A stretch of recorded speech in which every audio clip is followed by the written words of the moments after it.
சிங்கார மாளிகையில் ஜெயகீதங்கள் பாடிடுவே, சீயோன் மணவாளனுடன். கைதட்டி ஒரு அடி பாடலாமா? சிங்கார மாளிகையில் ஜெயகீதங்கள் பாடிடுவோம், சீயோன் மணவாளனுடன். கைதட்டி சீயோன் மணவாளனுடன். மறுபடியும் பார்க்க. சிங்கார மாளிகையில் ஜெயகீதங்கள் பாடிடுவோம், சீயோன் மணவாளனுடன், சீயோன் மணவாளனுடன்.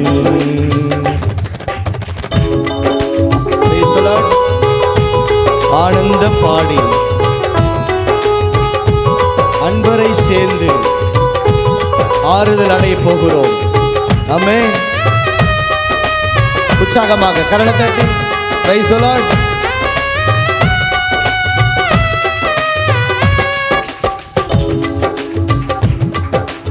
ஆனந்தம் பாடி அன்பரை சேர்ந்து ஆறுதல் அடைந்திடுவோம்.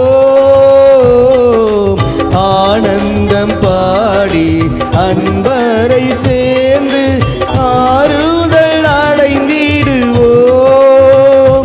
அங்கே அலங்கார மகிமையின் கிரீடங்கள் சூடி அன்பரில் மகிழ்ந்திடுவோம். அங்கே அலங்கார மகிமையின் கிரீடங்கள் சூடி அன்பரில் மகிழ்ந்திடுவோம். சிங்கார சிங்கார ஆமென். glory lord. yes. ஜெயகீதங்கள் பாடிடுவோம், சீயோன் மணவாளனுடன், சீயோன் சீயோன் மணவாளனுடன். ஆமென். துயரப்பட்டவர்கள் துதித்து பாடுவார். glory jesus.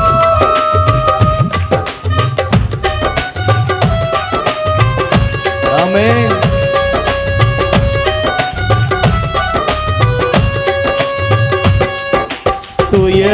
துயரப்பட்டவர் துதித்து பாடுவார், துதியின் உடையுடனே.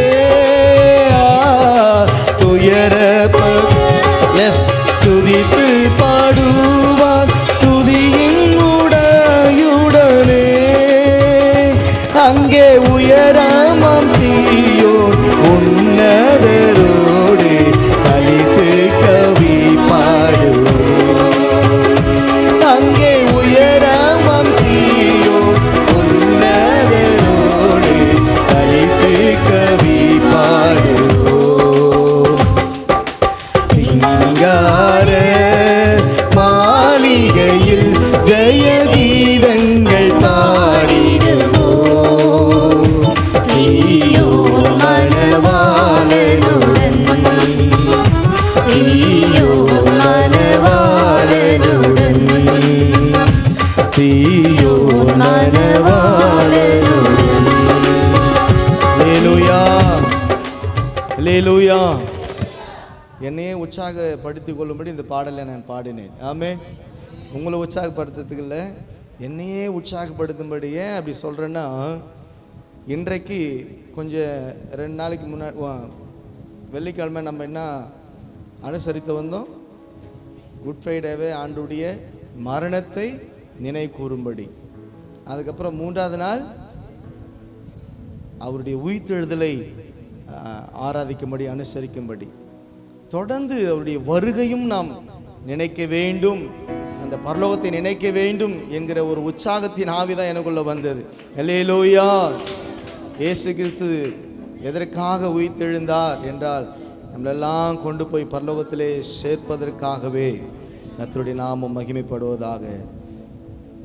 பரலோக பிதாவே, வானத்திற்கும் பூமிக்கும் சகல அதிகாரங்கள் படைத்தவரே, ஆண்டவருடைய நாமத்துக்கு மகிமைக்காக இந்த அருமையான கர்த்தாவே திருச்சபையை இந்த பகுதியில் கர்த்தர் வைத்து சீயோன் சுகவாழ்வு இந்த தேவ சபையை கர்த்தர் ஆசீர்வதித்து கொண்டு வருகிற கிருபைக்காக உமக்கு ஸ்தோத்திரம். தொடர்ந்து நீர் எங்களோடு பேசுங்கப்பா.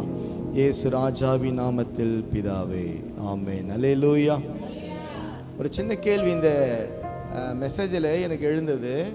அது என்ன கேள்வினா, இயேசு கிறிஸ்து ஏன் உயிர் தழ வேண்டும்? இயேசு ஏன் உயிர் தழ வேண்டும்? இப்போது நிறைய ஜனங்கள் ஆராதிக்கிறாங்க இல்லையா? நிறைய தெய்வங்களை அவர்கள் ஆராதிக்கிறார்கள். 33 கோடி தேவர்களை அவர்களும் வணங்குகிறார்கள் இல்லையா? போயிட்டு தெய்வத்தை தேடி ஓடி அவர்களும் ஆராதிக்கிறார்கள்.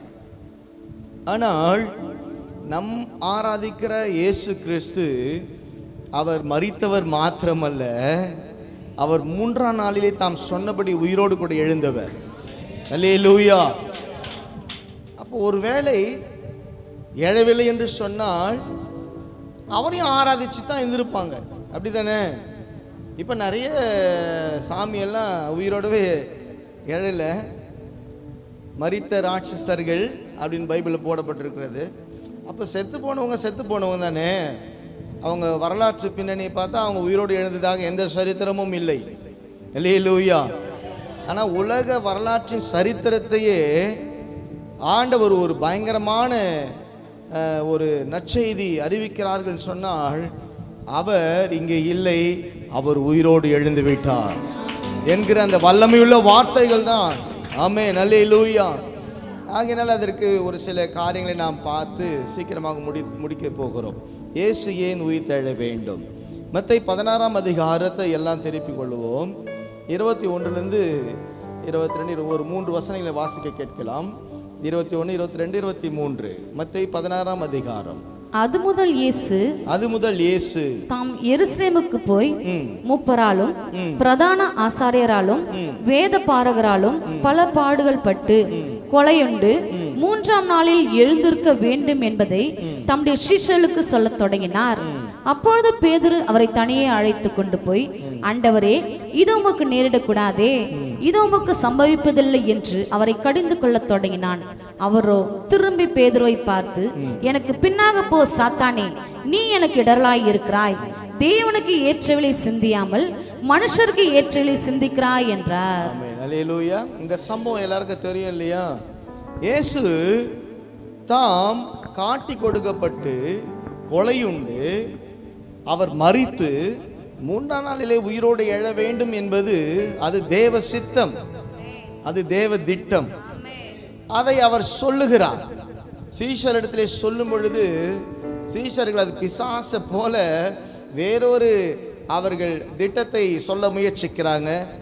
அந்த முயற்சியை ஆண்டவர் உடனே உடைத்து, அப்பால போ சாத்தானே என்று என்ன பண்றாரு சொல்றாரு. அப்போ இயேசு கிறிஸ்து உயிரோடு கூட எழ வேண்டும், அவர் மரிக்க வேண்டும், அவர் உயிரோடு கூட எழ வேண்டும் என்பதாக தேவனுடைய சித்தம். சரி, ஏன் எழ வேண்டும்? எனக்குள்ள ஒரு கேள்விகள். அதற்கு ஒரு 3 காரியங்களை நான் உங்களுக்கு சொல்லி உங்களுக்காக ஜெபிக்க போகிறேன். சரிங்களா?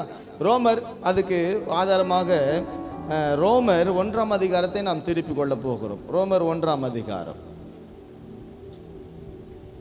எல்லாம் வைத்துக் கொள்ளுங்க. அதுக்கு முன்னதாக ஒரு முன்னுரையாக ஒரு சில காரியங்களை நான் சொல்ல ஆசைப்படுகிறேன். இயேசு கிறிஸ்து மனிதனை அவர் படைக்கும் பொழுது அவனை செம்மையானவனாகத்தான் உண்டாக்கினார், அப்படிதானே? பிரசங்கி 7:27 சொல்லுகிறது, தேவன் மனிதனை எப்படி படைத்தாருங்க? அவனை செம்மையானவனாகவே அவர் படைத்தார். அவனுக்கு கனத்தையும் மகிமையையும் அவர் என்ன பண்ணாருங்க? கொடுத்தார். சங்கீதம் 8ஆம் சங்கீதத்தில் வாசிக்கும் பொழுது அவனுக்கு மகிமையினாலும் கனத்தினாலும் அவனை என்ன பண்ணாருங்க? அவர் முடிசூட்டினார். இஸ்ரவேலை ஆசீர்வதிப்பது தேவனுக்கு பிரியம் என்பதாக என்னாகமம் 24ஆம் அதிகாரம் சொல்லுகிறது. அப்போ வானத்துக்குரிய ஆசீர்வாதத்தினாலும் பூமிக்குரிய ஆசீர்வாதங்களினாலும் என் மக்களை நான் ஆசீர்வதிப்பேன் என்பதே அவருடைய சித்தமாக இருக்கிறது. அப்படியானால் ஆண்டவர் ஒரு மனிதனை செம்மையானவனாக உண்டாக்கி அவனை கனத்தினாலும் மகிமையினாலும் அவனை முடிசூட்டி அவனை ஆசீர்வதிப்பதே கர்த்தருக்கு பிரியம் என்று நினைத்து அவனை ஆசீர்வதித்து கொண்டு வருகிறார். ஆனால் நாமோ அநேக உபாய தந்திரங்களை என்ன பண்ணோம், தெரிந்து கொண்டோம் என்பதாக பிரசங்கிலே நாம் வாசிக்க முடியும். அவர் நம்மை செம்மையானவனாக உண்டாக்கினார், ஆனால் நாமோ அநேக உபாய தந்திரங்களை என்ன பண்ணோம், தெரிந்து கொண்டோம். ஆகையால ரோமர் 3:23 படியாக எல்லாரும் பாவம் செய்து தேவனுடைய மகிமையை நாம் இழந்து போனதாக வேதம் அங்கே குறிப்பிடுகிறது. அல்லேலூயா.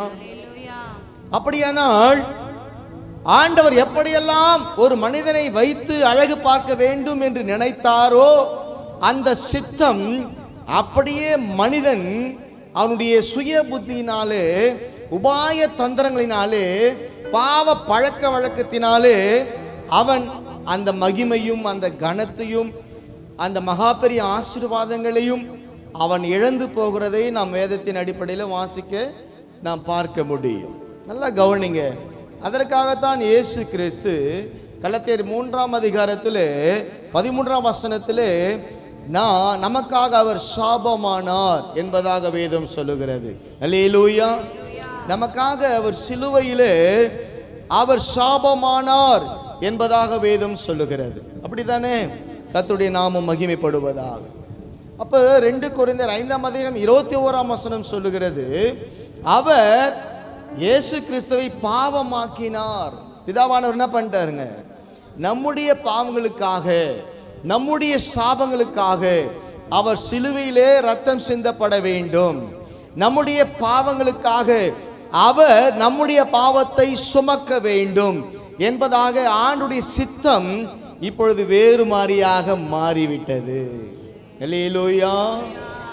ஆகையினால்தான் எபிரேயர் 10 எனக்காக அப்படின்னு சொன்ன உடனே ஆண்டவர் சொல்றாரு, இயேசு சொல்றாரு, இதோ நான் போகிறேன். அல்லேலூயா. அவருக்காக இந்த பூமியிலே இயேசு என்கிற ஒரு உடலை அங்கே தேவன் ஆயத்தப்படுத்தி வைத்திருந்ததாக பார்க்க முடியும். நல்லா கவனிங்க. இதெல்லாம் ஏன் முன்னுரையா சொல்ற அப்படின்னா, ஆண்டவர் நம்மை ஆசீர்வதிக்கத்தான் படைத்தார். ஆண்டவர் நம்மை மகிமையினாலும் கனத்தினாலும் முடிசூட்ட வேண்டும் என்பதுதான் அவருடைய சித்தமாய் இருக்கிறது. ஆனால் அந்த சித்தத்தையே மாற்றினது மனிதன் என்றால் அது வெட்கக்கேடான ஒரு விஷயம். கர்த்தருக்கு ஸ்தோத்திரம். அல்லேலூயா. ஆகினாலே இப்பொழுது கர்த்தருடைய சித்தம் மாற்றப்படுகிறது. அவர் நமக்காக சிலுவையிலே சாபமாக வேண்டும் என்பது கர்த்தருடைய சித்தமாய் மாறிவிட்டது. ஆக நம்முடைய பாவங்கள் அவர் சுமக்க வேண்டும் என்பது தேவனுடைய திட்டமாக மாறிவிட்டது. ஆனால் அதிலே ரட்சிப்பு இருக்கிறதா என்பதை நான் வேதத்திலே ஆராய்ச்சி செய்தேன். ஒரு மனிதன் பாவியாக்கப்படுகிறான் அல்லது பாவத்துக்கு அடிமையாக்கப்படுகிறான். இயேசு கிறிஸ்துவின் மரணம் அந்த பாவத்தை நிவர்த்தி செய்கிறதா என்பதை சற்று யோசிக்கும் பொழுது, ஒருவேளை நம்முடைய பாவத்தை அவர் சுமந்து தீர்த்தார் என்பதாக வேதம் சொல்லுகிறது. சிலுவையிலே நம்முடைய பாவத்தை அவர் சுமந்து ரத்தம் சிந்தினதாக வேதம் சொல்லுகிறது. ஆனால் ஒரு மனிதனுக்கு ரட்சிப்பு எப்படி வருகிறது என்பதை குறித்து தான் ஒரு சில காரியங்களை நாம் பார்க்க போகிறோம். அல்லேலூயா. மறுபடியும் நான் என்னுடைய காரியத்துக்காக வருகிறேன். இயேசு ஏன் உயிர்த்தெழ வேண்டும்? அல்லேலூயா. முன்னுரையாக ஒரு சில காரியங்களை நாம் பார்த்தோம். எதற்காக தேவனுடைய திட்டம் மாற்றப்பட்டது, அல்லது நம்மை படைக்கும் பொழுது ஆண்டுடைய திட்டம் எப்படிப்பட்டதா இருந்தது, அதன் பிறகு அது எப்படி மாற்றி அமைக்கப்பட்டது அப்படின்னு சொல்லி பார்த்தோம். இப்பொழுது இயேசு ஏன் உயிர்த்தெழ வேண்டும்? இப்ப அந்த ரோமர் எடுத்தீங்க பார்த்தீங்களா, அதில் 5ஆம் வசனத்தை நாம் வாசிக்க கேட்கலாம். மாம்சத்தின்படி தாவீதின் சந்ததியில் பிறந்தவரும் பரிசுத்த ஆவியின்படி தேவனுடைய சுதன் என்று மரித்தோரிலிருந்து உயிர்த்தெழுந்ததினாலே பலமாய் ரூபிக்கப்பட்ட தேவகுமாரனுமாய் இருக்கிறார். கர்த்தரை கர்த்தரை ஸ்தோத்திரம் பண்ணுவோமா? ஹல்லேலூயா. ஏன் அவர் உயிர்த்தெழ வேண்டும் தெரியுமா? நான் தான் தேவனுடைய குமாரன் என்பதை இந்த பூமிக்கு நிரூபித்து காட்ட வேண்டிய கட்டாயத்துக்குள்ளே இயேசு வந்தபடியினால் தான் ஒரே தெய்வம், தன்னால் தான் உயிரோடு கூட எழ முடியும் என்பதை நிரூபித்து காட்டுவதற்காகத்தான் பலமாய் ரூபிக்கப்பட்ட தேவகுமாரனமாய் இருக்கிறார். அல்லேலூயா. அவர் உயிரோடு கூட எழுந்ததினாலே அவர்தான் கடவுள் என்பதை நிரூபித்து காட்டினார். ஆமென். அல்லேலூயா. ரெண்டு கதையை சொல்றேன் பாருங்க. ஒரு விஞ்ஞானிக்கும் ஒரு கர்த்தருடைய பிள்ளைக்கும் ஒரு சின்ன ஒரு சம்பாஷணை. என்னப்பா உன் கடவுள் சொல்றியே, ஏசுன்னு சொல்றியே, நாங்க கூட எல்லாமே பண்ணுவோம் அப்படி சொன்னாங்க. அப்படின்னா இந்த அதாவது ஏதாவது ஒரு பழம் சொல்லுங்களேன், ஏதாவது ஒரு பழம். இப்போதைக்கு என்ன பழம் நல்லா குளிர்ச்சியா இருக்கும்? என்னங்க ஒரு பழம் இப்போ? சரி, ஏதோ ஒரு பழம் பாருங்க, அந்த பழம் எவ்வளோ ருசியா இருக்கு. இது போல நீங்க பண்ண முடியுமா அப்படின்னா, என்னங்க ருசியில் அப்படியே டிட்டோவா நாங்க பண்ணுவோம்னு சொல்லி அப்படியே அந்த பழத்தை போலவே என்ன பண்ணலாம். சரி, பழம் வேணா விடுங்க, மிளகு எடுத்துலாமா சின்னது, இல்லை ஒரு கடுகு எடுத்துக்கலாம், ரொம்ப கஷ்டம் இல்லை. அந்த கடுகு போல அப்படியே உருண்டையை அழகாக பண்ணி கொடுத்துட்டான். அப்படியா? ஒரே ஆச்சரியம். சரி பரவாயில்ல, இது கடுகு இப்படி போட்டால் தாளிக்கும், அதெல்லாம் பண்ணும், அதெல்லாம் கூட நடக்கும் அப்படின்னு சொன்னாங்க. அதே போல் போட்டால் எண்ணெயில் போட்டால் அதுவும் என்ன ஆகுதுங்க, புரியுது. அப்போது தேவனுடைய மனுஷனுக்கு பரவாயில்லையே, விஞ்ஞானம் இவ்வளோ கண்டுபிடிச்சிட்டாங்களே, சரி நான் இதை பூமிக்குள்ளே போடுவேன், அது முளைத்து எழும்பும். நீங்கள் கண்டுபிடிச்சது முளைத்து எழும்புனா முடியாது. அல்லேலூயா. ஒரு சாதாரண எறும்பு, செத்து போன எறும்பு உயிரோடு கூட எழுப்ப முடியாது. சாதாரண ஒரு விதையை உயிரோடு எழுப்ப முடியாது. அவர்தான் கடவுள், அவர்தான் தெய்வம் என்பதை உலகத்துக்கு நிரூபிக்கவே அவர் உயிரோடு கூட எழுந்து தன்னை தேவகுமாரனாக இந்த பூமியில் நிறுத்த ஒரு தெய்வத்தை போல 33 கோடி தேவர்கள் ஒருவரையும் பார்க்க முடியாது. வரலாறு இல்லவே இல்லை. வேதம் சொல்லுகிறது, அவர் உயிரோடு எழுந்ததினாலே அவர் பலமாய் ரூபிக்கப்பட்ட தேவனுடைய குமாரனமாய் இருக்கிறார். ஒரு முறை மோகன்ஸ் அண்ணன் அந்த கொல்கத்தா மலைக்கு மேலே போனாங்களாம். போயிட்டு அங்கே இயேசு சிலுவையில் அறைந்த இடத்துல ஒரு காம்பவுண்ட் மாதிரி போட்டிருக்காங்க. அந்த இடத்துல நின்று ரொம்ப பிரசன்னம் இருக்கு. ஆண்டவரே, என்னுடைய பாவங்களுக்காகத்தான் நீங்க மரிச்சீங்க, என்னுடைய அக்கிரமங்க தானே மறிச்சிங்க, எனக்காகத்தான் நீங்க ரத்தம் சிந்தினீங்க, எனக்காகத்தான் நீங்க அவமானப்பட்டீங்க, எனக்காகத்தாங்க காயப்பட்டீங்க, எனக்காகத்தானே, என் பாவத்துக்காகத்தானே என்று அவர் அழுது அழுது கதறி மார்பிலை அடித்து அழுது கொண்டே இருக்கும் பொழுது திடீர் என்ற ஒரு காதுகளிலே ஒரு சத்தம், ஒரு இடி இடித்தது டமடமா என்று அவர் கவனிக்கிறார். ஆம், மரித்தே, ஆனாலும் இதோ சதா காலங்களிலும் உயிரோடு கூட இருக்கிறேன். வெளிப்படுத்தல் 1:18 படி சொல்லுகிறது. அப்படின்னு சொல்லி ஒரு வார்த்தை வந்த உடனே அவர் அப்படியே மாறி, ஆமாண்டவரே, எனக்காகத்தான் நீ உயிரோடு கூட எழுந்து, எனக்காகத்தான் உயிரோடு கூட எழுந்தீர் என்று கத்த ஆரம்பித்தாராம். கர்த்தருடைய நாமம் மகிமைப்படுவதாக. ஏன் அவர் உயிர்த்தெழ வேண்டும்? இந்த பூமியிலே அவர்தான் தெய்வம் என்பதை நிரூபித்து காட்டும்படி. ஏன் சொன்ன அவர்தான் தெய்வம் என்பதை அவரே நிரூபித்து காட்டினார். ஏன்னா நம்மளால நம்பல அவரு. கர்த்தருக்கு ஸ்தோத்திரம். ஆமென். நம்ம இயேசுதான் தெய்வம், இயேசுதான் தெய்வம்னு சொல்லுவோம். ஒரு நாள் பார்த்தா இல்லப்பா இயேசு எனக்கு எதுவுமே செய்யலப்பா, தூரம் போயிடுவோம். அதனால ஒரு மனிதர்கள் என்ன பண்ணல, நம்பல. அவரே உயிரோடு கூட எழுந்தார். அவர்தான் தெய்வம் என்பதை நிரூபித்து காட்ட, அவர்தான் ஒரே குமாரன் என்பதை நிரூபித்து காட்டவே அவர் உயிரோடு கூட எழுந்ததாக வேதம் இங்கே சொல்லுகிறது. இரண்டாவது, ஏன் அவர் உயிரோடு கூட எழ வேண்டும்? ரோமர் 5ஆம் அதிகாரம் 7 ஒரு சில வசனங்களை நாம் வாசிக்க கேட்கலாம். ரோமர் 5ஆம் அதிகாரம் 7 ஒரு சில வசனங்கள். நீதிமானுக்காக ஒருவன் மரிக்கிறது, நல்லா கவனிச்சுட்டே வரணும். நீதிமானுக்காக ஒருவன் மரிக்கிறது அரிது, நல்லவனுக்காக ஒருவேளை ஒருவன் மரிக்க துணிவான். நாம் பாவிகளாய் இருக்கையில் கிறிஸ்து நமக்காக மரித்ததினாலே தேவன் நம்மேல் வைத்த தமது அன்பை விளங்க பண்ணுகிறார். கவனிங்க, இந்த முற்பகுதி இப்படி சொல்லுகிறது. இயேசு கிறிஸ்து பாவிகளுக்காக அவர் மரித்ததினாலே தேவன் நம் மீது வைத்த அன்பை என்ன பண்ணாருங்களா? நிச்சயமாக விளங்க பண்ணினார். தம்முடைய ஒரே பேரான குமாரனை நமக்காக கொடுத்ததினால் அவர் நம் மீது அளவற்ற அன்பு வைத்திருக்கிறார் என்பதை அவர் விளங்க பண்ணுகிறார். உண்மைதான். தொடர்ந்து வாசிக்கலாம்.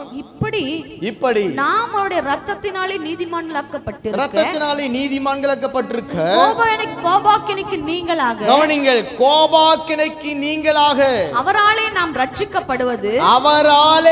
ரட்சிக்கப்படுவது அதிக நிச்சயமாமே.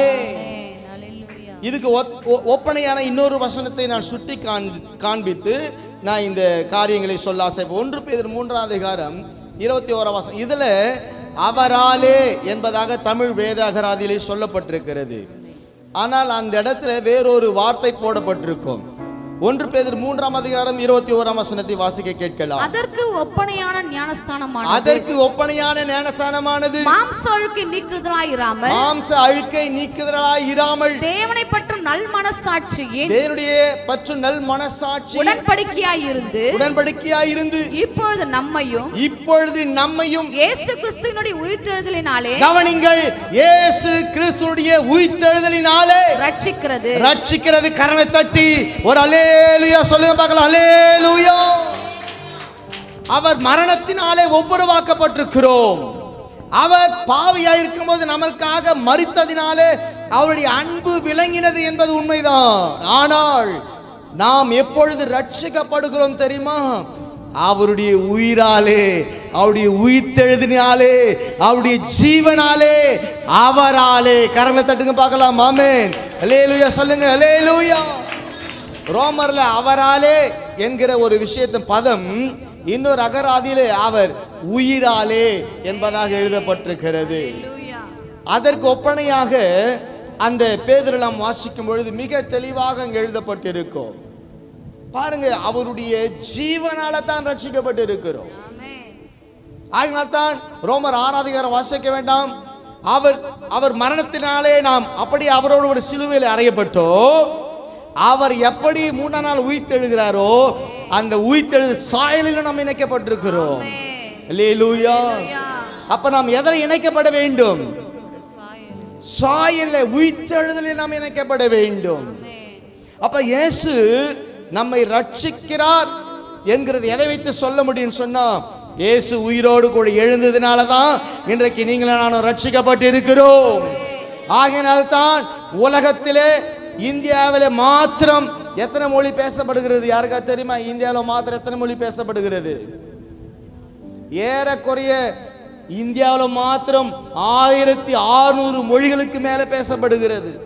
எத்தனை மொழிங்க இந்தியாவில் மாத்திரம்? நான் சொல்றது 800 கோடிக்கு மேல இருக்க ஜனங்கள இந்தியாவில் மாத்திரம் 1600 மக்களுக்கு அந்த மொழி பேசப்படுகிறது.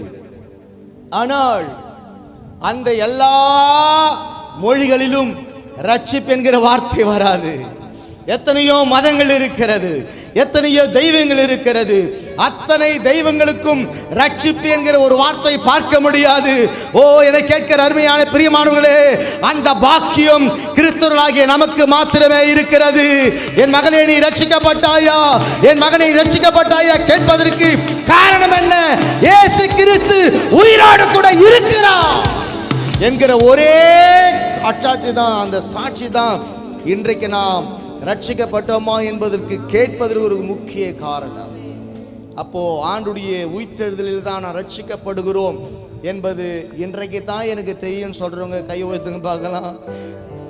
அவர் மரணத்தினால் தான் நான் ரட்சிக்கப்பட்டேன், அவர் மரணத்தினால் தான் ரட்சிக்கப்பட்டேன் இல்லை, ஒப்புரவாக்கப்பட்டோம். நம்முடைய பாவத்தில், நம்முடைய அக்கிரமத்தில் இருந்த நம்மை அவருடைய மரணத்தினால ஒப்புரவாக்கிட்டாரு. ஆனா எப்பொழுது நாம் ரட்சிக்கப்படுவோம் தெரியுமா? 3ஆம் நாள்ல தான் ரட்சிக்கப்பட்டோம். அவர் உயிர்த்தெழுந்த சாயல தான் நினைக்கப்பட்டோம். அவர் உயிரோடு கூட எழுந்ததுனால தான் இன்னைக்கு ரட்சிக்கப்பட்டாயா என்கிற ஒரு கேட்கிற ஒரு வார்த்தை வருகிறது. பிரியமானவர்களே, இயேசு ஏன் உயிர்த்தெழ வேண்டும்? நம்மை ரட்சிப்பதற்காகவே உயிரோடு கூட எழுந்தார். அருமையான பிள்ளைகள் ரட்சிக்கப்பட வேண்டும், ஒரு விடுதலையை பெற்றுக்கொள்ள வேண்டும். ஒரு பாவத்திலிருந்து, ஒரு சாப கட்டுகளிலிருந்து மகா பெரிய ஒரு விடுதலையை பெற்று மறுபடியும் அந்த கனத்தையும் அந்த மகிமையும் அவர்கள் அடைய வேண்டும் என்பதற்காகத்தான் அவர் உயிரோடு கூட எழ வேண்டிய கட்டாயம் ஏற்பட்டது. அல்லது அந்த 33 தேவர்கள் போல இயேசுவும் ஒரு தேவராய் மாறி இருப்பார். அல்லேலூயா. நல்லா கவனிங்க, அவர் உயிர்த்தெழுந்ததுனால தான் முதல் பாயிண்ட் பார்த்தோம், அவர் கடவுள், நான் தான் கடவுள் என்பதை நிரூபித்து காட்டுவதற்காக அவரே உயிரோடு கூட எழுந்தார்.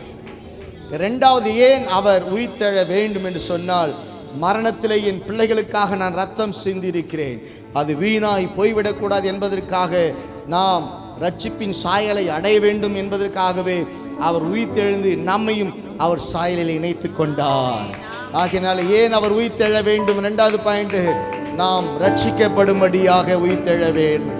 அல்லேலூயா. அப்போ எப்போ நம்ம ரட்சிக்கப்பட்டோம்?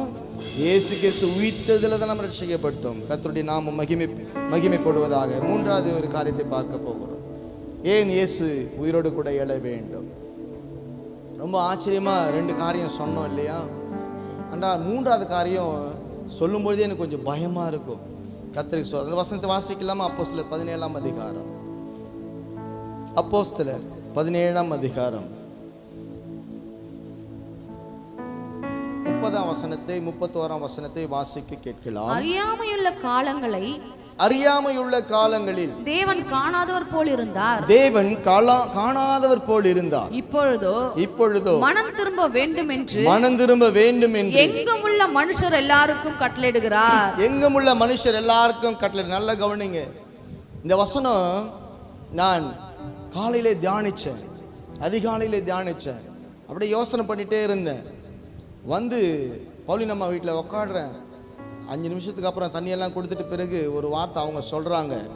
அப்போ நான் சொன்னேன், அம்மா இந்த வார்த்தையை தான் நான் தியானிச்சுட்டே இருந்தேன். அல்லேலூயா. அப்போது அந்த பிரசங்கம் எப்படி ஊர்ஜிதம் ஆகுது பாருங்களேன். இந்த வசனத்தை யோசனை பண்ணிட்டு இருந்தேன். கடைசி நாட்களிலே பலவந்தம் பண்ணப்படுகிறது, கட்டாயம் நீ மனம் திரும்ப வேண்டும் என்பதாக வேதம் சொல்லுகிறது. புரியுதுங்களா? கட்டாயம் மனம் திரும்ப வேண்டும், அவர்களை நாம் பலவந்தப்படுத்த வேண்டும்.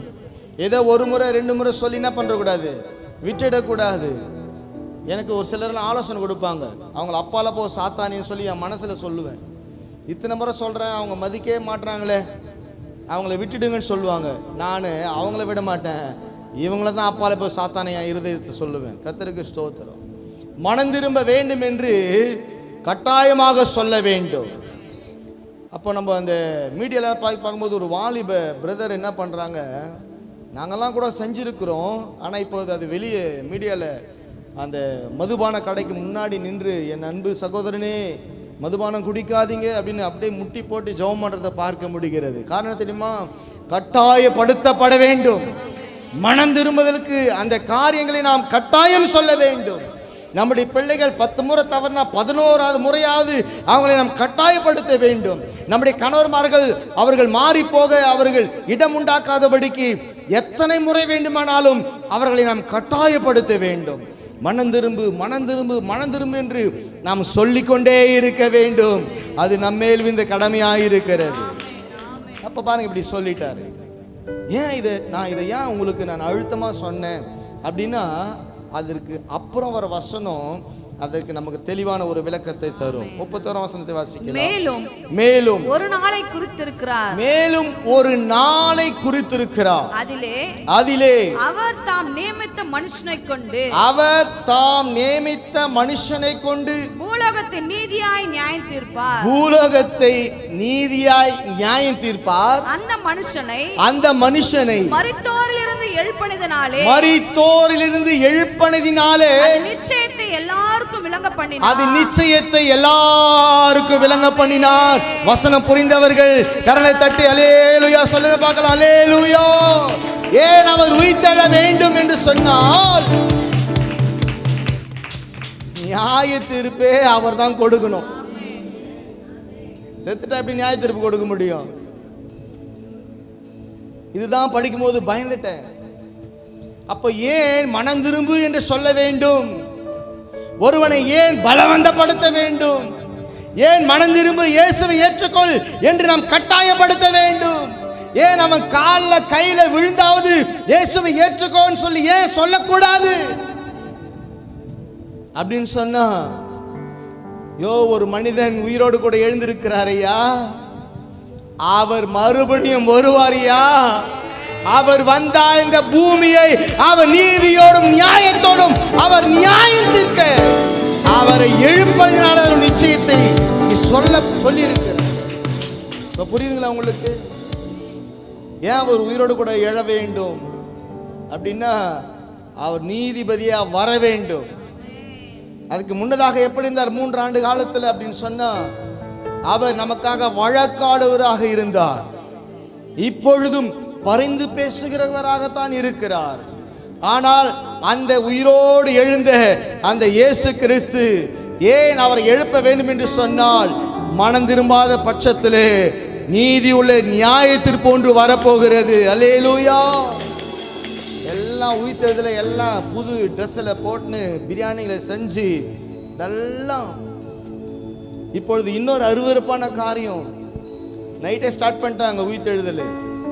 ஆனால் குட் ஃப்ரைடேல ரொம்ப வேதனையான ஒரு விஷயம் என்னன்னா, நான் நினச்சேன் எங்கள் பொண்ணையில் அப்படியே பிரதட்சியமாக இயேசுவை போல அப்படியே ஒப்பனையெல்லாம் பண்ணிட்டு சிலுவையில் அடித்து அப்படியே எல்லாரும் கொண்டு வராங்க அவர் ரோடாக. அடப்பாங்க, அவனுங்களாவது ஒரு முறை தான் அடித்தானுங்க, இவங்க வருஷம் அடிக்கிறீங்களேடா. மனசு ரொம்ப வேதனை ஆயிடுச்சு. ஐயா, மனம் திரும்ப வேண்டும் என்றது உள்ளுக்குள்ள தோன்றுகிற ஒரு விஷயம், வெளியே நடிப்பு அல்ல, நடிப்பதல்ல. மற்றவங்க பார்த்தாங்கன்னா மனம் திரும்பிடுவாங்க அப்படின்னு இவங்களுடைய நினைப்பு இல்லை. சொல்லணும், மனம் திரும்பு என்று சொல்ல வேண்டும். அப்படியே பரிதாபப்பட்டு போயிடான். இயேசு எப்படி சிலுவையில் செத்தார் பார்ப்பா. அவர் பரிதாபத்துக்காக செத்தாரு, உன் பாவத்துக்காக செத்தாரு. நீ ரட்சிக்கப்பட வேண்டும் என்பதற்காகத்தான் உயிரோடு கூட எழுந்தாரு. இப்பொழுது நாம் பலவந்தம் பண்ணப்படுகிறது. மனம் திரும்ப வேண்டும் என்று எல்லா ஜனங்களுக்கும் அறிவிக்க வேண்டும். அது நம்மேல் விழுந்த கடமையாயிருக்கிறது. என் தம்பி நினைக்கலாம் எனக்கு பாட்டு பாட தெரியும், நல்லா பாடிடுவேன். இல்லை, இயேசுவை சொல்லணும், மனம் திரும்ப சொல்லணும். நீங்க வண்டி ஓட்டும் பொழுது 2 பேர் உன் கூட வரானா, அவனுக்கு இயேசு கிறிஸ்துவின் அன்பை சொல்லணும். நம்முடைய பாவங்களுக்காக மரித்த அன்பை அதை சொல்லணும். நான் எப்படி ரட்சிக்கப்பட்டேன் என்பதை குறித்து சொல்ல வேண்டும். அதுதான் அந்த மனம் திரும்ப கட்டாயப்படுத்த வேண்டும். நமக்கு சொல்லி பாருங்க, விதைச்சு பாருங்க. ஒரு நாள் அது முளைக்கும், ஒரு நாள் அது துளிர்விடும், ஒரு நாள் மரமாக நிற்கும். அதை நீங்க பார்க்க முடியும். நான் எல்லா ஊர்லயும் போயிட்டு இந்த வேலையை செஞ்சுட்டு வரேன். எல்லா ஊர்லயும் விதைக்கிறேன், எல்லா ஊர்லயும் நீர் பாய்ச்சுறேன். அதுக்கப்புறம் வந்து பார்த்தா அது மரமாக பூத்து குலுங்குவதை என்னால் பார்க்க முடியும். அல்லேலூயா. ஆகையினாலே எல்லாரும் மனம் திரும்ப வேண்டும் என்பது கட்டாயம். ஆனால் இயேசு கிறிஸ்து ஒருவர் வருவார், அவர் நீதியோடு நியாயம் தீர்க்க போகிறார் என்பதற்காகவே அவரை மரித்தோரிலிருந்து உயிரோடு கூட எழுப்பினார். ஒண்ணுமே அவங்க வந்து அதுக்கு நிலம்புலம் சொல்றதுக்கு எந்த ஒரு காரியமும் அங்க இருக்காது. இயேசு உயிரோடு கூட எழுந்ததினாலே அவர் மறுபடியும் வரப்போகிறார்.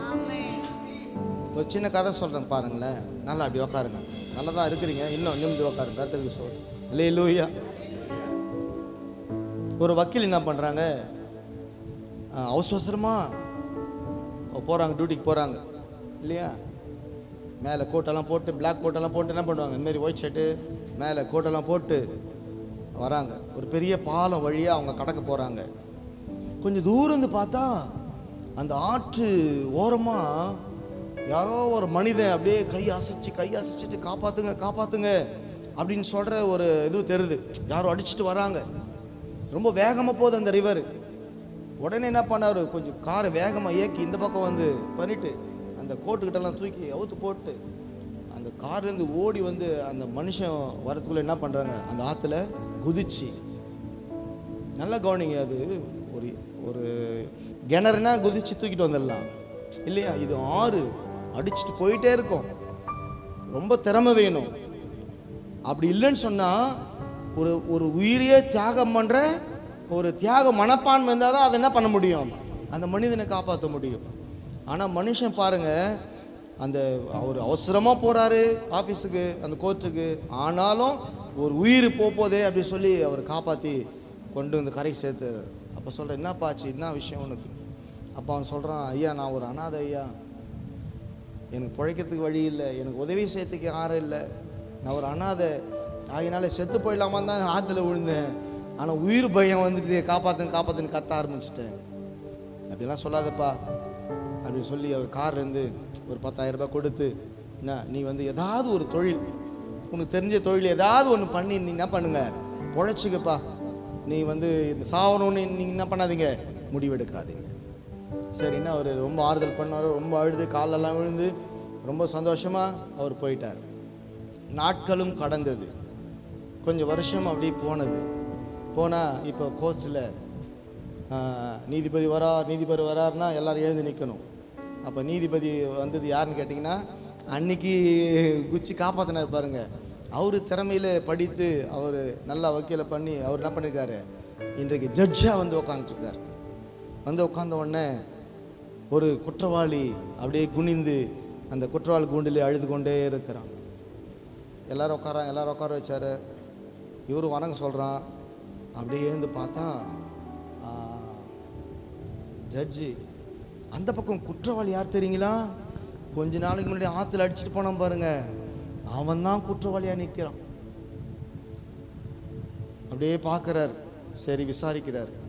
விசாரிச்சா இவன் பணத்துக்காக 2 முதியோர்களை கொலை பண்ணி அந்த நகையெல்லாம் கொள்ளடித்து போயிருப்பது விசாரணையிலே ரொம்ப தெளிவாக சாட்சியோடு கூட தெரிய வருகிறது. எல்லாத்தையும் விசாரித்த நீதிபதி அவர் தீர்ப்பை எழுதுகிறார். மரண தண்டனை என்று என்ன பண்றாரு, இப்போ கத்துறான், ஐயா சாமி, அன்னைக்கு உங்க உயிரையே வச்சு என்னை காப்பாற்ற வந்தீங்களே, இந்த ஒரு முறை மாத்திரம் என்னை காப்பாற்றி விட்டுருங்க. ரொம்ப சந்தோஷம் இருக்கு. எப்படி ஆகிடும், அன்னைக்கு உயிரை வச்சே காப்பாத்தினாரு, இன்னைக்கு இவ்வளோ பேர் அதிகாரி, அவர் சொன்ன எல்லாம் நடக்கும், இன்னைக்கு ஜட்ஜா இருக்கிறாரு, அவர் நம்மளை காப்பாத்திடுவாருன்னு சொல்லி, ஐயா என்னை இந்த ஒரு நிமிஷம் மாத்திரம் காப்பாத்திருங்க, இந்த ஒரு முறை மாத்திரம் காப்பாத்திருங்க, நான் என்ன பண்ண மாட்டேன், எந்த தவறும் செய்ய மாட்டேன்னு சொல்லி அப்படியே கதறான், அழுகுறான், கூக்குரல்றான், என்னென்னவோ பண்றான். அப்ப நீதிபதி சொன்னாரு, இல்லப்பா அன்னைக்கு நான் ஒரு சாதாரண ஒரு வக்கீலாக இருந்தேன், அன்னைக்கு நீ தப்பு பண்ணியிருந்தா கூட உனக்காக நான் வாதாடி உன்னை வந்து வெளியே கொண்டு வந்திருப்பேன்.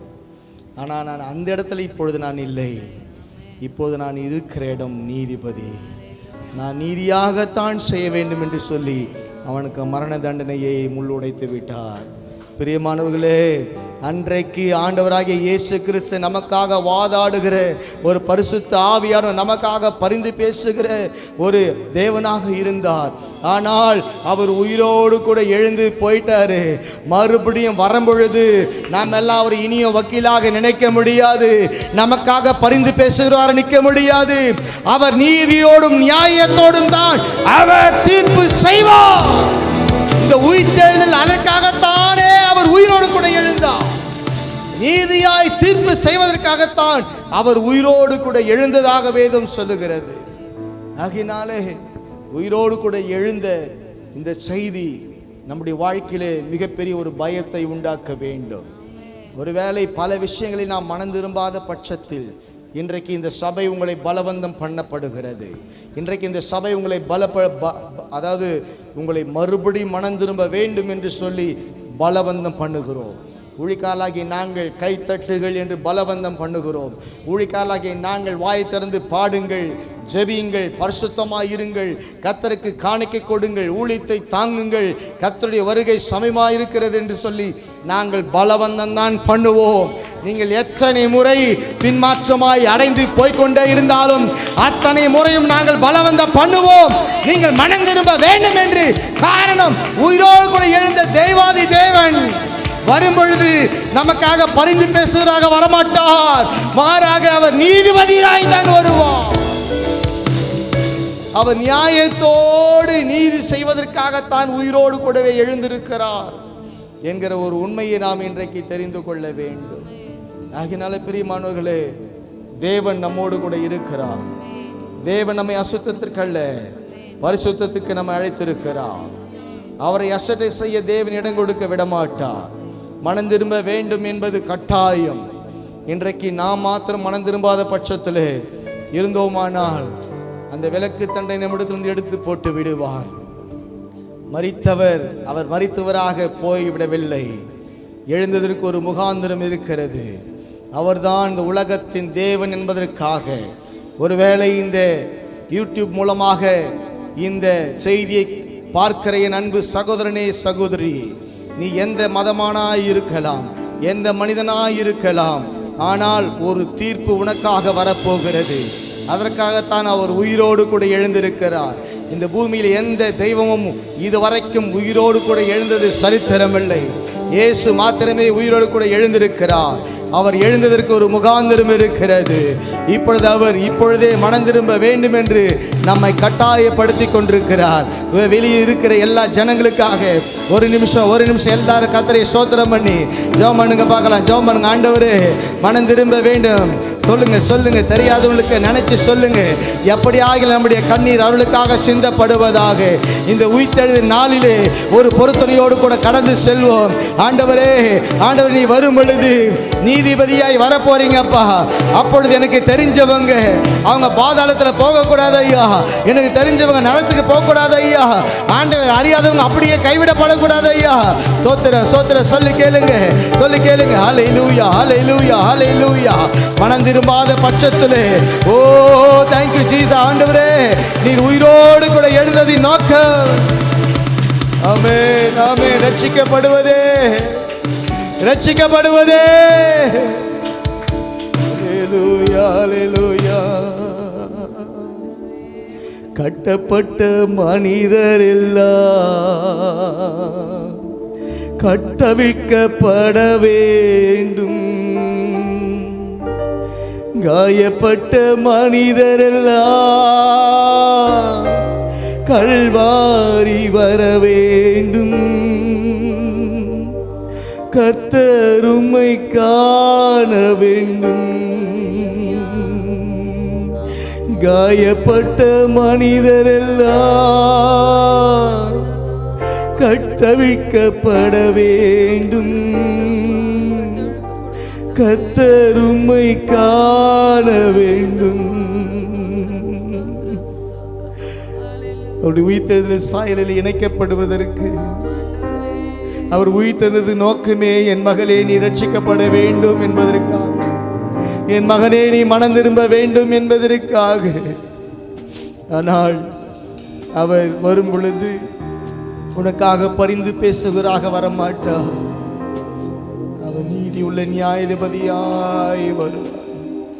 Thank you holy spirit. உமக்கு நன்றி அப்பா.